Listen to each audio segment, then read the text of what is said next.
하나님께서는 아브라함과 언약을 세우셨습니다. 아브라함의 씨가 하늘의 별들과 같이 또 바닷가의 무수한 모래와 같이 많이 번성하게 될 것이라고 하셨습니다. 그런데 그 첫 출발은 그가 100세에 얻은 아들 이삭 한 사람으로 시작이 되었습니다. 이삭은 야곱과 에서 쌍둥이 아들들을 낳았습니다. 에서는 하나님의 약속과 믿음에서 떠나서 세상으로 가버렸고 에돔 민족의 조상이 되었습니다. 야곱은 하나님의 복을 간절히 사모하고 또 하나님께서 함께 하심으로 말미암아 강하게 되었습니다. 그는 12명이나 되는 아들들을 낳았는데 이 12아들이 이스라엘 민족의 12지파를 이루게 되었습니다. 그 가운데 야곱이 가장 사랑하던 아내, 야곱에게 4명의 아내가 있었는데 가장 사랑하던 라헬에게서 2아들을 낳았습니다. 그래서 라헬에게서 낳은 큰아들이 요셉, 둘째가 베냐민입니다. 하나님께서는 그 요셉을 통해서 또 복을 주셨습니다. 요셉이 이집트에서 종으로 팔려갔지만 하나님께서 형통하게 하셔서 이집트의 통치자가 되게 하셨고 그 가나안 땅에 있던 자기 아버지의 가족들을 전부 다 이집트로 초청했습니다. 이집트 생활 가운데에서 요셉에게 2아들이 태어났습니다. 큰 아들이 므낫세, 둘째 아들이 에브라임입니다. 그런데 그 가운데에서 큰 아들보다는 둘째 아들 에브라임이 크게 번성하여 강성한 지파가 되었습니다. 그래서 에브라임이 한 개인의 이름이기도 하고요.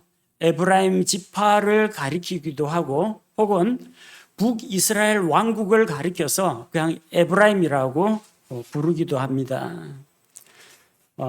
왜냐하면 에브라임이 북이스라엘을 대표하는 지파였고 북이스라엘의 대명사처럼 사용이 됩니다. 호세아 6장 10절 말씀에 보면은 내가 이스라엘의 집에서 끔찍한 일을 보았는데 거기에 에브라임의 행음이 있으며 이스라엘이 더럽혀졌느니라. 북이스라엘 왕국의 우상숭배에 대하여 말씀하신 것인데 보면은 이스라엘의 집, 그게 곧 에브라임이고 에브라임이 행음을 했는데 이스라엘이 더럽혀졌다고 했습니다. 그래서 에브라임이나 이스라엘이나 같은 의미로 사용되는 것을 볼 수가 있습니다. 하지만 이렇게 번성했던 그 에브라임이 북이스라엘이 아시리아 제국에 의해서 결국은 멸망하게 됩니다. 왜 그렇게 잘 나가고 번성하고 하나님께 복을 받았던 그 에브라임이 이렇게 멸망하게 되었는지 오늘 성경 말씀을 통해서 우리가 살펴보고 교만은 멸망의 선봉이라는 것을 여러분이 기억하시기 바랍니다. 교만으로 인해서 멸망한 에브라임을 살펴보고 하나님께서 우리 성도들에게 주고자 하시는 그 교훈을 받고자 합니다.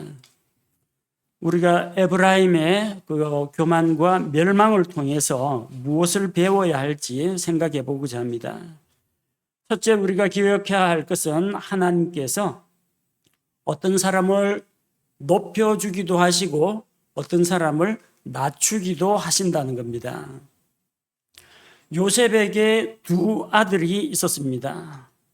큰 아들이 므낫세. 하나님께서 나로 하여금 이집트에서의 모든 고생 그리고 내 아버지의 집을 이제는 기억도 안 나게 잊어버리게 하셨다. 그래서 므낫세라고 지었고요.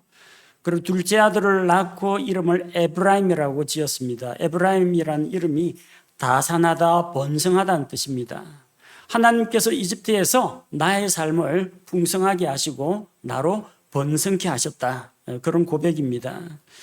창세기 41장 52절 말씀을 보면 둘째 아들의 이름을 에브라임이라 하였으니 이는 하나님께서 나로 하여금 내가 고난받는 땅에서 다산하게 하셨다 하였기 때문이더라. 자, 에브라임이라는 이름은 다산, 풍요, 번성이라는 뜻이고요. 에브라임은 분명히 둘째 아들입니다. 우리나라와 이스라엘 민족이 좀 비슷한 점들이 상당히 많습니다. 그 가운데 하나가 장자 상속권입니다. 오늘날은 우리가 민법에서 모든 자녀들을 평등하게 대한다고 하지만 전통적으로 우리 조상들은 장남이 가계를 계승했습니다. 가문의 이름을 이었고 그리고 모든 다른 형제 자매들보다 더 높고 우월한 지위에 있었습니다. 이스라엘 역시 마찬가지입니다. 장자가 되면은 그는 아버지의 기력의 시작이요. 그래서 하나님으로부터 받은 언약을 그 장남이 물려받습니다. 그리고 아버지가 늙거나 아버지가 돌아가시거나 하면은 어머니가 살아계신다 할지라도 그 장남이 집안을 다 책임지고 이끄는 가장이 됩니다. 재산을 분배할 때, 아버지의 상속 재산을 분배할 때 다른 형제들보다 2배를 받도록 되어 있습니다. 그래서 형제가 5명이다. 5명일 경우에는 재산을 6등분합니다. 그래서 각각 한 몫을 나눠주고 장남에게는 2몫을 주도록 되어 있습니다. 다른 형제들에 비해서 2배를 받을 수 있는 그런 특권을 가지고 있었습니다. 그래서 아슬아슬하게 둘째로 태어나면은 서럽습니다. 야곱이 왜 그렇게 애서 자기 형을 시기하고 형의 장자권을 그렇게 탐냈냐 하면요. 이게 나이 차이가 한 5살, 10살 차이 나면은 형님하고 그냥 아무런 말도 안 했을 겁니다. 불과 몇 초, 몇 분 차이로 쌍둥이니까 이란성 쌍둥이입니다. 이거 몇 분 차이로 태어났는데 보니까 먼저 태어난 에서가 엄마 배에서 먼저 나와가지고 장남이 됐고 자기는 둘째가 됐다는 겁니다. 1등만 있고 2, 3, 4, 5, 6등 다 똑같습니다. 그러니까 2등은 둘째는 서럽습니다. 저 같은 막내는 더 서럽습니다. 막내 하면은 어떤 집에서는 가족들의 관심과 총애를 받을 것 같지만요. 어떤 집에서는 막내는 제일 권한이 없고 제일 소외되고 제 몫을 받지 못하는 게 막내 입장입니다. 에브라임과 므낫세 우리가 이렇게 부르는데 원래는 므낫세 에브라임입니다. 장남부터 불러야 하는데 이 에브라임에게 반전의 기회가 찾아왔다는 겁니다. 이집트에 있을 때 요셉이 자기 2 아들 므낫세와 에브라임을 데리고 늙으신 아버지 야곱에게 찾아갔습니다. 그래서 야곱은 자기 큰아들을 아버지의 오른손을 향하게 해서 데리고 갔어요. 그는 므낫세가 야곱의 오른손에 축복을 받도록, 그리고 에브라임은 자기 아버지의 왼손 쪽으로 데리고 갔는데 야곱이 그 손자들을 위해서 축복 기도를 할 때 에브라임에게 오른손을 얹고 그리고 큰아들 므낫세에게 왼손을 얹었습니다. 창세기 48장 20절 말씀에 보면 그날 그들을 축복하며 이르되 내 안에서 이스라엘이 축복하여 말하기를 하나님께서 너를 에브라임 같고 므낫세 같게 하리라 하여 에브라임을 므낫세보다 앞에 두었더라. 그동안 둘째로 태어난 에브라임이 많이 서운했을 겁니다. 왜 나는 장남으로 태어나지 못했을까? 근데 반전의 기회가 왔다는 거예요. 성경에 보면은 큰아들보다 둘째 아들이 하나님 앞에 더 큰 복을 받은 그런 사례들이 많이 나옵니다. 가인과 아벨이라든지 야곱과 에서 이야기라든지 우리 본 에브라임과 므낫세 이야기라든지 우리나라 동화에서는 흥부와 놀부처럼 큰 형이 주로 악역을 맡고 둘째가 더 잘 되는 아기돼지 삼형제에서는 막내가 제일 잘 되는 그런 식으로 약하고 어린 자가 더 강하게 되는 그런 일들이 있습니다. 그러면 에브라임이 뭔가 하나님 앞에 특별한 믿음이나 헌신을 보였느냐? 그런 것도 아닙니다. 어린 애들이에요. 어린 애들인데 할아버지에게 데리고 갔는데 할아버지가 에브라임 쪽으로 축복 기도를 했습니다. 사람을 높이거나 낮추는 일은 모두 하나님의 손에 달려 있습니다. 따라서 크게 되고 높아지고 번성하고 형통하려면 하나님을 의지해야 합니다. 사무엘기상 2장 7절 말씀을 보면 주께서는 가난하게도 하시고 부하게도 하시며 낮추기도 하시고 높이기도 하시는도다. 사람을 크게 강하게 높이시는 분도 하나님이시요, 낮고 비천하게 만드시고 내려놓게 하시는 분도 하나님이시라는 것을 기억해야 합니다. 그래서 여러분, 자기의 태생이나 자기의 환경을 가지고 신세한탄을 할 필요가 없습니다. 자기가 둘째 아들이다, 자기가 막내 아들이라 그래도 낙심할 필요가 없습니다. 나는 남들보다 너무 늦은 나이에 신앙생활을 했다, 나는 뒤처졌다, 나는 출발이 늦었다, 그렇다고 해서 실패한 인생이 아닙니다. 나를 성장시키시고 높여주시고 영화롭게 하시는 하나님께 우리의 시선을 고정시켜야 합니다.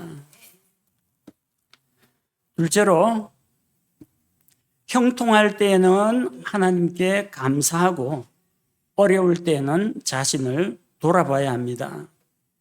우리 최근에 민수기 강해가 다 끝이 나고 이제 누가복음 강해를 하고 있는데, 그 민수기라는 이름 자체가 백성민 숫자 수입니다. 즉 백성의 숫자를 기록한 책입니다. 뭐 여러 가지 숫자들이 나오는데 크게는 민수기 초반에 1차 인구조사가 나오고요. 그리고 가나안 땅 들어가기 전에 2차 인구조사가 나옵니다. 이스라엘 12지파 가운데 에브라임 지파는 잘 나가는 지파였습니다. 광야에서 에브라임 지파는 성막을 중심으로 서쪽에 진을 쳤습니다. 그리고 자기 옆에 므낫세와 베냐민을 거느리고 있었습니다. 그래서 이 지파들은 전부 다 라헬 계열에서 나온 그 아들들입니다. 1차 인구 조사 당시 에브라임은 아주 강성한 지파였기 때문에 서쪽 진영 세 지파 가운데 우두머리 지파였습니다.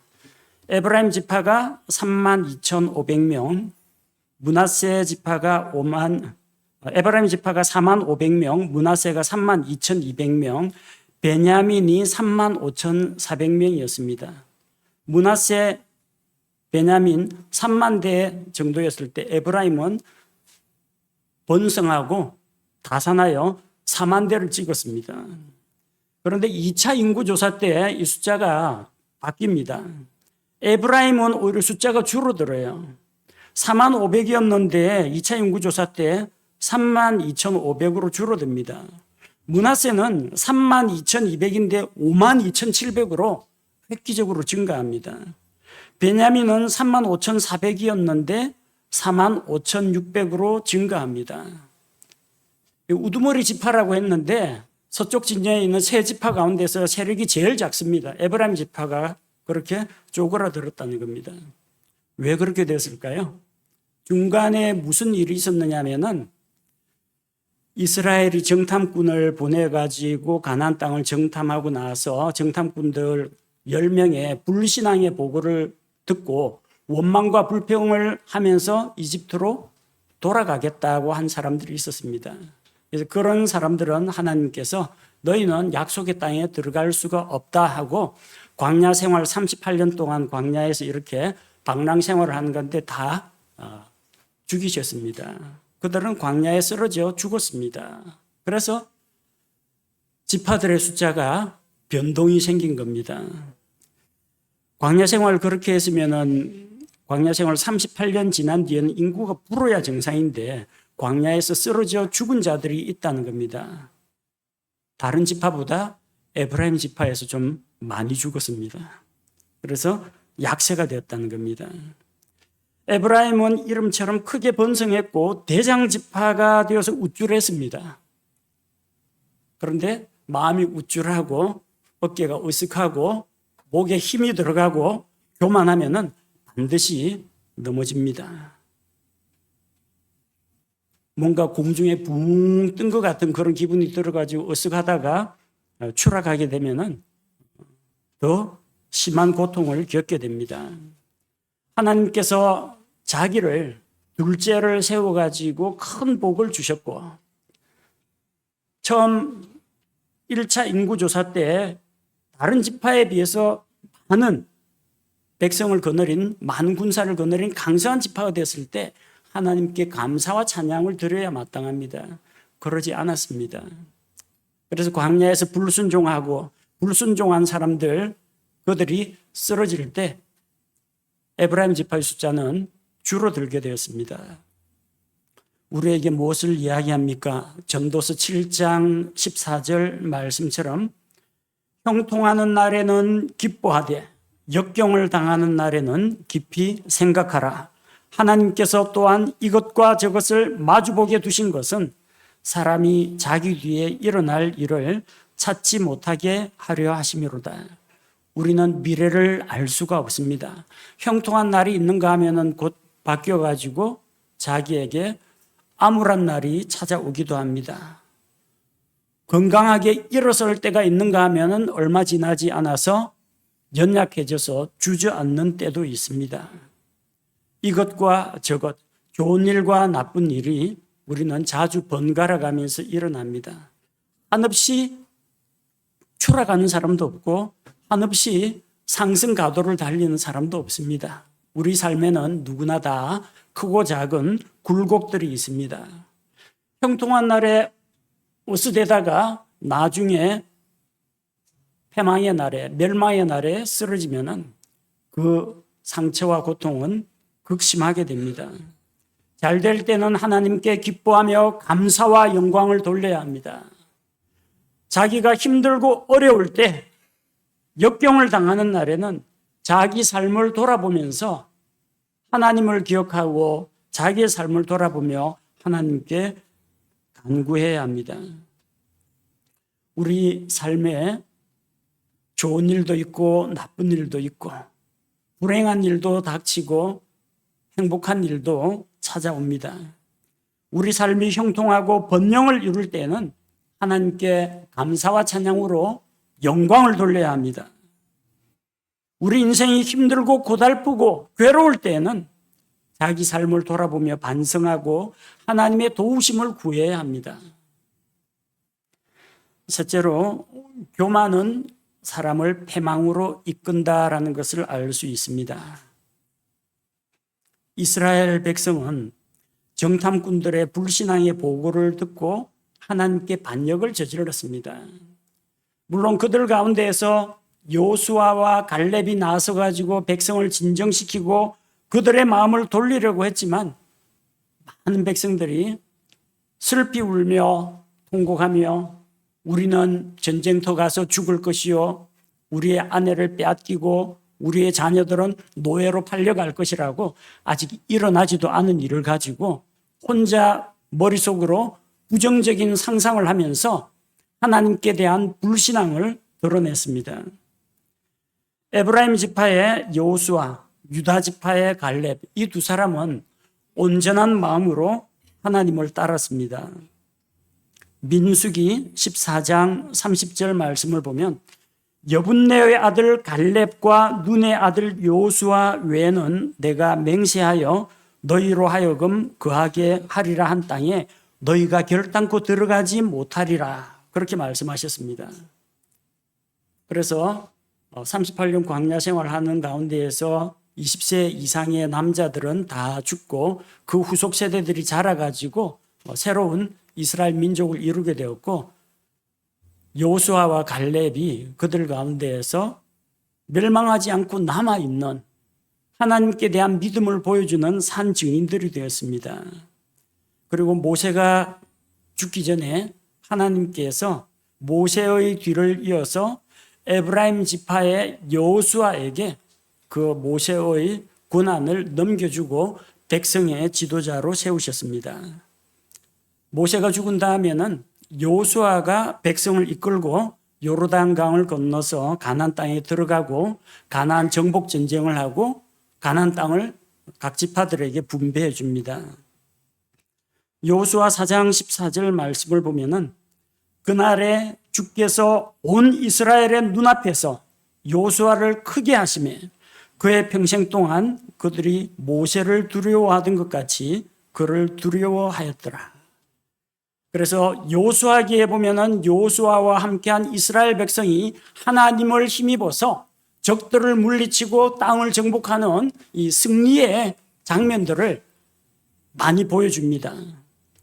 덩달아서 에브라임 지파의 위상이 아주 올라갔습니다.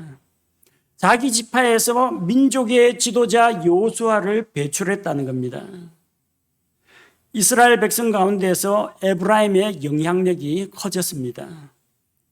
근데 문제는 여호수아가 죽고 나서 사사들이 다스리는 시대가 찾아왔습니다.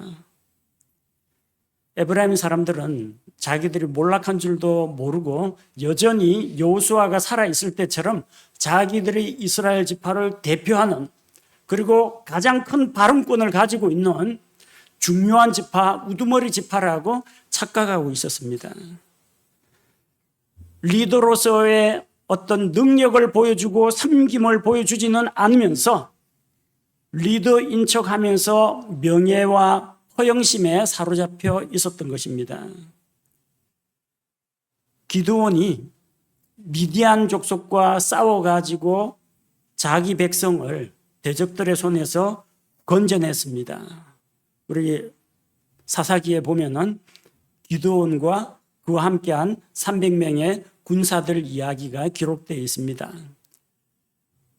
그들이 피 한 방울 안 흘리고 땀 한 방울 안 흘리고 승리를 얻지는 않았을 겁니다. 전쟁을 하다 보면은 적도 죽이지만 나도 상처를 입고 그럽니다. 그런데 어쨌든 그렇게 기드온과 그와 함께하는 사람들의 헌신으로 말미암아 하나님께서 큰 승리를 주셨습니다. 미디안을 격파하고 기드온이 돌아오니까 딱 에브라임 지파가 나섰습니다. 사사기 8장 1절 에브라임 사람들이 그에게 이르되 내가 미디안 족속과 싸우러 갈 때에 우리를 부르지 아니하였으니 어찌하여 우리를 이같이 대우하였느냐 하고 그와 심하게 다투므로. 아니 미디안 족속 쳐들어와가지고 괴롭힐 때 에브라임에서 군사라도 좀 파병해서 도와줄 것이지 우리 싸울 때는 한 손도 그대로 주지 않고 전쟁에서 이기고 돌아오니까 숟가락 얹으려고 이야기하는 거예요. 에브라임 사람들이. 왜 전쟁하러 가는데 미디안 족속과 싸우러 갈 때 우리를 왜 부르지 않았느냐? 왜 우리와 상의하지 않았느냐? 아니 뭐 전쟁하는데 에브라임 지파한테 허락받고 전쟁을 해야 됩니까?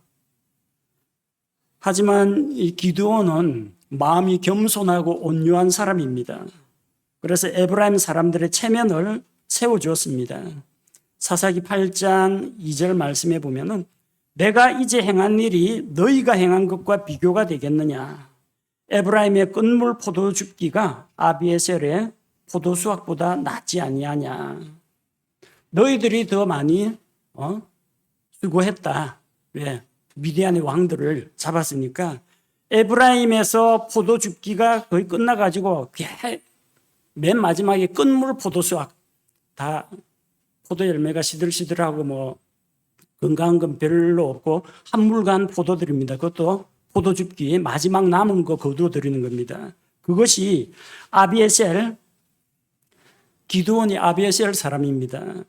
아비에셀의 포도 수확보다 낫지 않느냐. 아비에셀에서 그냥 포도 수확이 절정기에 이르렀을 때보다 너희 에브라임 지파의 포도 끝물 거두는 게 더 낫지 아니하냐. 그럼 에브라임 지파를 올려줬습니다. 그 말을 듣고 에브라임 지파가 하면서 자존심이 좀 세워지니까 다투지 않고 별 불만 없이 어험하고 돌아갔습니다. 다음에 또 그런 일이 있었어요. 이번에는 저 길르앗 땅에 있는 입다가 암몬 족속과 싸우고 돌아와서 돌아오는데 에브라임 사람들이 또 입을 댑니다. 사사기 12장 1절에 에브라임 사람들이 함께 모여 북쪽으로 가서 입다에게 이르되 내가 암몬 자손과 싸우러 건너갈 때에 어찌하여 우리를 불러 너와 함께 가게 하지 아니하였느냐. 우리가 너와 내 집을 불태우리라 하네. 무슨 이런 생트집이 다 있습니까? 근데 연락을 안 한 게 아니라 입다가 암몬 자손과 싸울 때 에브라임 지파에 원조 요청을 했습니다. 지원해달라고 요청을 했는데 그들이 거절하고 오지 않았습니다. 괜히 저 강 건너편 전쟁터에 가서 우리가 피를 흘릴 필요가 없다 하고 자기들은 편안하게 거하고 있다가 입다가 암몬 자손 격파하고 승리하고 돌아오자 에브라임 사람들은 그 영광을 자기 걸로 하고 싶은 겁니다. 숟가락을 얹고 싶은 겁니다. 자기는 피땀 흘리지 않으면서 다른 지파가 수고한 것에 대해서 승리의 영광을 가로채려고 한 겁니다. 기드온하고 달리 입다는 이 한 성깔이 있는 사람입니다. 입다가 길르앗 사람들을 모아서 에브라임 족속을 쳐서 4만 2천 명을 죽였습니다. 에브라임이 크게 패배했습니다. 그 다음부터 에브라임이어서 잔소리가 안 나옵니다. 에브라임 지파 하는 거 보면은 성경 읽을 때마다 이상합니다. 자기들이 뭔데? 아니 자기들은 수고도 안 해놓고 다른 지파가 이기고 돌아올 때마다 왜 우리를 부르지 않았느냐?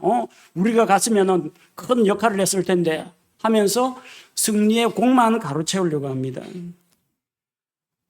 보통 지방자치단체장 그리고 자치의원들 선거할 때나 대통령 선거, 국회의원 선거할 때 되면요. 해마다 무슨 공약들 나옵니다. 어떤 거는 이미 다 이루어졌는데도 마치 자기가 그 공약을 내세워가지고 성취한 것처럼 무슨 당이 해냈습니다. 무슨 당이 해냈습니다. 어느 후보가 해냈습니다. 그러는데 어떤 거는 이미 다 돼 있는 걸 가지고 자기 자랑으로 삼고요. 어떤 거는 선거 끝나고 보면 하나도 돼 있는 게 없어요. 해냈습니다. 하는데 가덕도 신공항 우리가 해냈습니다. 심내병원 정상화 우리가 해냈습니다. 하는데 아직도 그대로 남아 있습니다. 된 거 없어요. 공치사 하기만 좋아하고 자기 수고는 안 합니다. 자기 노력, 자기 재물은 투자 안 합니다. 그냥 크고 작은 일에서 자기가 영광 받으려고 하는 겁니다. 이걸 뭐라고 합니까? 교만이라고 합니다. 여호수아 때문에 우리는 이스라엘 전체를 이끌어가는 지도자 지파다, 우두머리 지파다라는 이런 헛된 자만심에 빠져 있다 보니까 다른 지파들을 아래로 내려다보는 겁니다. 교만한 사람들의 특징이 그렇습니다. 좀 수고하면서 섬기면서 일은 안 하고 생색만 냅니다. 남들을 무시하고 자기 이름만 내려고 합니다. 남의 공로를 가로채려고 합니다. 그래서 그런 교만한 자들은 에브라임 지파처럼 쇠락하게 됩니다. 에브라임 지파가 멸망하게 되는 이유가 있습니다. 다른 지파들보다 자기들이 낫다, 우월하다, 강성하다, 우리가 우두머리 지파다, 우리에게 리더십이 있다, 전쟁을 하건 뭘 하건 우리 지파하고 상의를 해라, 이렇게 교만한 생각을 품을 때 하나님께서 그 교만한 목을 꺾으시는 겁니다. 넷째로 에브라임 지파가 왜 망했느냐? 우상 숭배 때문입니다. 우상을 숭배하는 개인이나 가정은 망할 수밖에 없습니다. 이게 조상들의 우상 숭배는요, 자손들에게 영향을 미칩니다. 우리 조상 대대로 죽은 조상들한테 명절 때, 그 다음에 그분 기일에 제사 지내는 게 전통으로 쭉 내려왔습니다. 지금도 그 전통 지키는 사람들이 있습니다. 제가 예수님 믿고 나서 그리고 아버지 설득해가지고 저희 집안에서 제사가 없어졌고, 그 다음에는 우리 친척들, 우리 큰댁에서도 지금 제사가 없어요. 그런데 그 이전까지 우리 아버지 때까지는 제사가 내려왔습니다. 아버지가 조상한테 제사 지내는 거 어디서 배웠겠습니까? 자기 아버지, 우리 할아버지한테서 배운 거예요. 그 할아버지는요, 그 할아버지의 할아버지, 그 위에 대해서 배운 겁니다. 그 조상들의 그런 망령된 그런 행실로부터 우리가 쭉 오염돼 가지고 내려오는 겁니다. 뭐 안 되면 조상 탓이라는 말이 있는데 모든 게 다 조상 탓은 아닙니다. 그러나 조상으로 인해서 영향을 받는 게 그만큼 많다는 겁니다.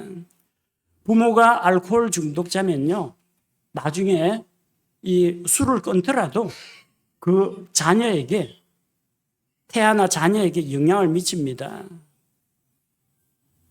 시리아 사람 라반은 우상 숭배자였습니다. 야곱의 외삼촌 라반은 우상 숭배자였어요.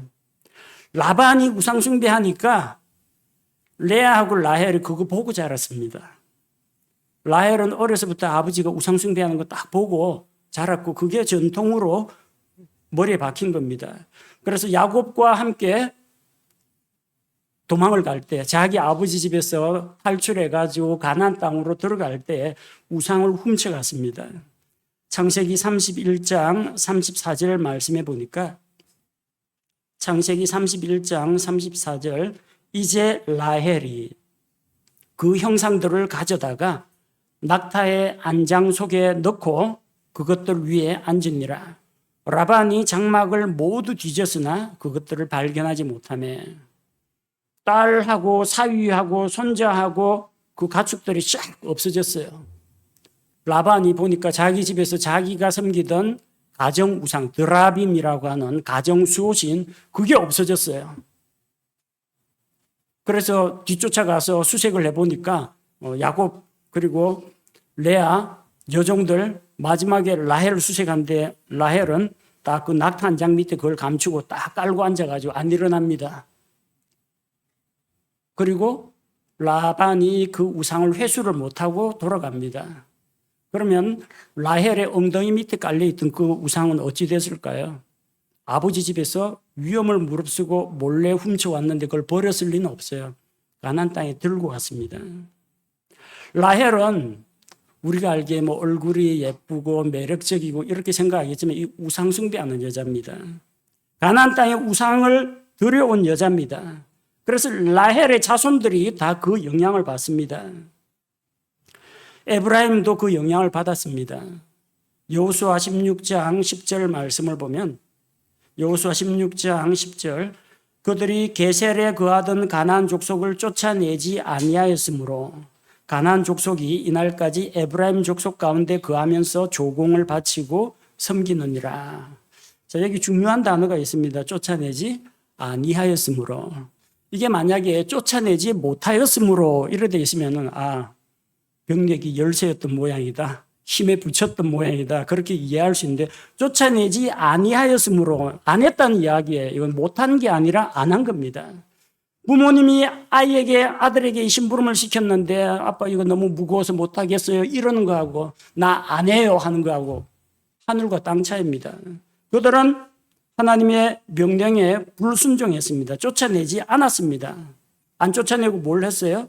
그들 가운데 거하면서 조공을 받았습니다. 조공과 부역, 붙잡아다가 일을 시키고 그들로부터 해마다 공물을 바치게 한 겁니다.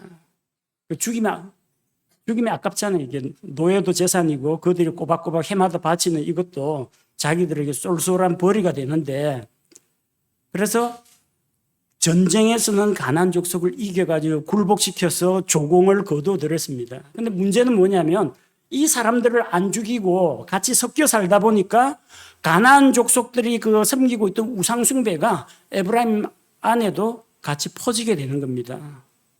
그 자기들의 신상 보여주고 자기들이 우상에게 제사 지내는 거 보여주고 그들도 참여하게 하고 하니까 같이 우상 숭배에 빠지는 겁니다. 물리적인 전쟁에서는 가나안 족속을 이기고 정복했는데 오히려 그들의 우상 숭배를 배워가지고 영적으로는 역으로 지배를 당한 겁니다. 그래서 사사기 17장에 보면은 그 에브라임 지파의 미가가 우상을 숭배하는 것을 볼 수가 있습니다. 사사기 17장 5절에 보면요. 에브라임 산지에 미가라는 사람이 있었는데 그 사람 미가는 신들을 섬기기 위한 집을 가지고 있었으며 남들은 집도 절도 없다는데 이 사람은 집도 있고 신들을 섬기는 우상의 전각도 가지고 있었어요. 그리고 손수 에봇과 드라빔을 만들었고 자기 아들들 중에서 하나를 구분하여 자기 제사장으로 삼았더라. 다 있습니다. 우상도 있고요. 우상을 그 비치에 두는 신전도 있고 거기서 섬기는 우상 숭배하는 제사장도 있습니다. 나중에는 레위 사람을 데리고 와서 고용해가지고 우상의 전각지기로 삼습니다. 미가가 어느 지파라고요? 에브라임 지파입니다. 미가가 그 우상 숭배를 어디서 배웠겠습니까? 에브라임 지파 안에서요. 그 에브라임은 그 우상 숭배를 어디서 배웠겠습니까? 라헬의 우상을 가지고 들어왔습니다. 뭐 조상 탓 이렇게 하는 것도 잘못이지만 조상이 그만큼 큰 영향력을 미치는 것도 사실이라는 겁니다. 라반의 우상을 라헬이 훔쳤습니다. 라헬의 후손은 우상 숭배의 영향을 받았습니다.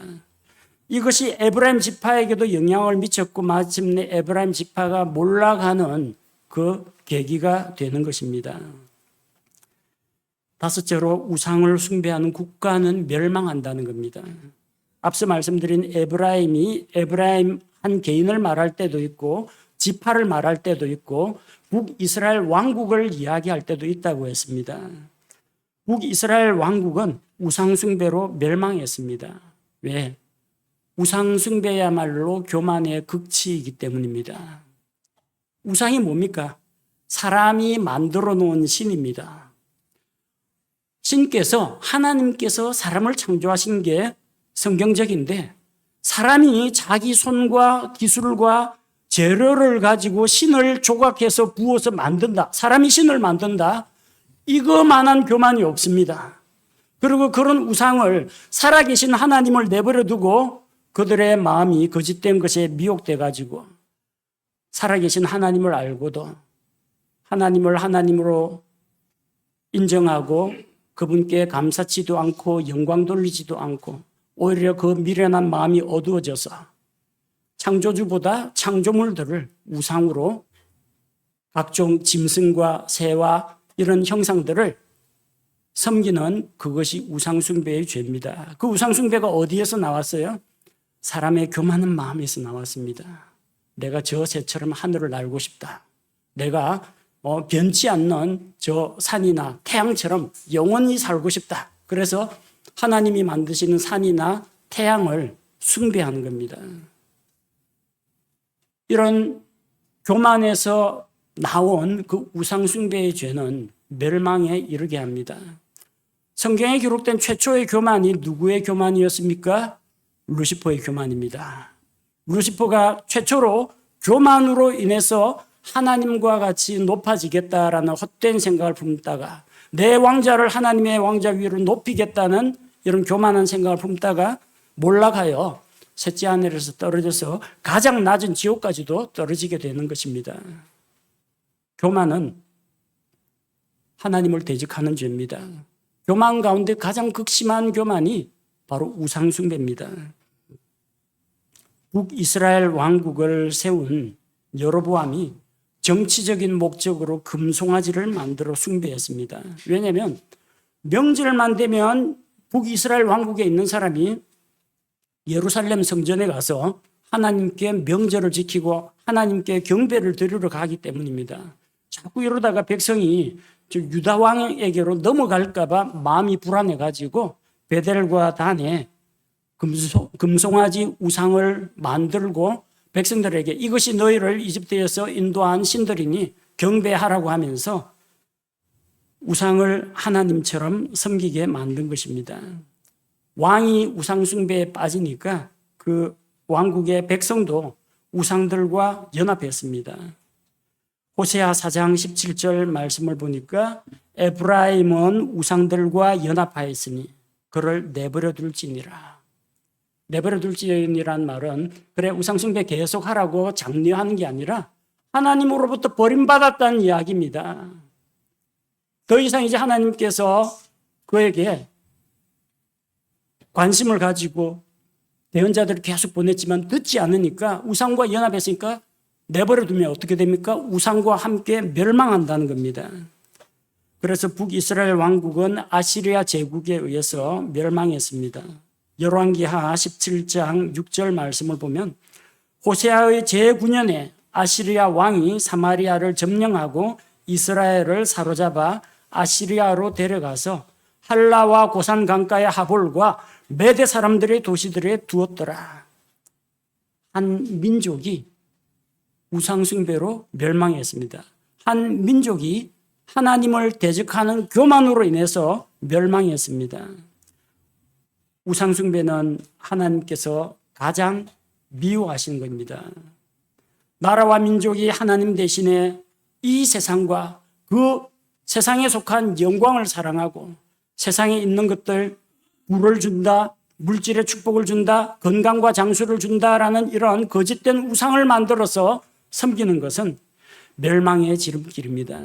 모든 자를 크게 하기도 하시고 낮추기도 하시는 하나님을 섬기지 않고 하나님께 등 돌리고 하나님 없이 살아가면서 하나님께서 미워하시는 우상을 만드는 것, 이런 교만한 마음이야말로 멸망하는 지름길이라는 겁니다. 에브라임은 둘째 아들로 태어났습니다. 그럼에도 불구하고 하나님의 은혜로 장자와 같은 복을 받았습니다. 마땅히 하나님께 감사드려야 하는데 그는 하나님께 감사와 영광을 돌리지 않았습니다. 하나님께서 광야 생활 가운데서 자기를 낮추실 때 스스로 낮아져서 교만을 버리고 하나님 앞에 엎드려야 하는데 그러지 않고 자기가 마치 모든 이스라엘 지파들을 좌지우지할 만한 어떤 우두머리 지파인 양 착각하고 다른 지파의 일에 간섭을 하고 이러다가 그런 교만한 마음을 품다가 결국 망하게 된 것입니다. 잠언 16장 18절 말씀에서 멸망에 앞서 교만이 나가며 넘어짐에 앞서 거만한 영이 있다고 했습니다. 교만이 나아가면 멸망이 따라온다는 이야기입니다. 거만한 영을 품고 있으면 그 뒤에 반드시 넘어짐이 있다는 이야기입니다. 가장 큰 교만, 하나님을 대적하는 교만, 우상숭배의 죄를 짓고 에브라임 지파, 북이스라엘 왕국, 그 왕국 전체가 멸망했습니다. 하나님께서는 교만한 자를 물리치시고 겸손한 자에게는 은혜를 베푸신다는 성경 말씀을 기억해야 합니다. 오늘 우리가 교만한 마음을 품다가 그 번성하던 영광스러운 에브라임이 마침내는 비참하게 몰락한 이 사건을 통해서 우리 마음속에 하나님 주시는 경고의 신호를 새겨야 합니다. 우리 모든 성도들이 하나님 앞에서 겸손한 마음을 품어야 합니다.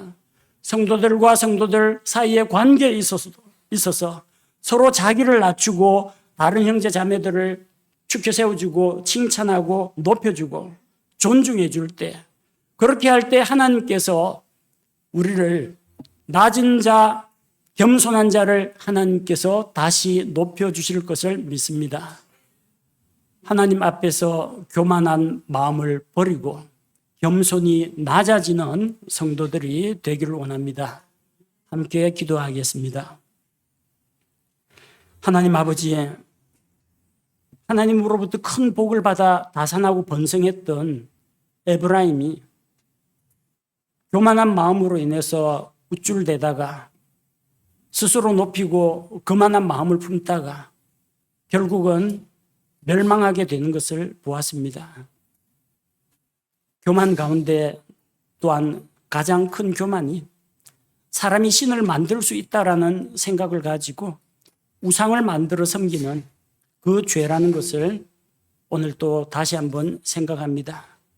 사람들은 자기의 욕망을 투사시켜서 우상들을 만들고 하나님을 찾지 아니하고 우상에게 자기의 마음을 쏟고 경배하는데 이것이야말로 하나님 앞에서 멸망받을 죄악이라는 것을 우리가 기억하게 하옵소서.